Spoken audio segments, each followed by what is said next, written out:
Vidste du, at vi danskere i gennemsnit bruger 500 kroner per person om året på træningsudstyr? B. Vidste du, at de selv samme danskere indrømmer, at de i gennemsnit kun bruger deres træningsaggregater 2 gange? Nej, hvor skal det fra? C.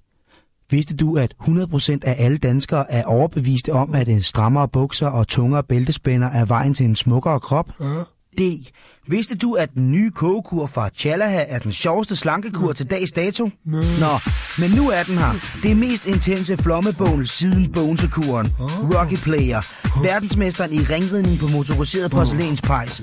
3-dobbelt vinder af Esrum stafet pibeløb. Og udover det, så har han en doktorgrad på 39,5. Han er østslavisk gedepunktssuger i fuld kontakt, mølle og dam. Han har nu bedrevet den futuristiske 3D Millennium Crazy træningsvideo. Prøv blandt andet den benhårde øvelse for mellemskært lige over. Den unikke kombination af finsk træarbejde og høj promille gør din træning til en leg. Dette mesterværk kan blive din, ja, for kun den nette sum af 395 norske dollars. Og hvis det ikke passer, så kan du betale 10 svenske frank om måneden i 773 dage. Så skynd dig at bestille, der er allerede udsolgt. Kanon.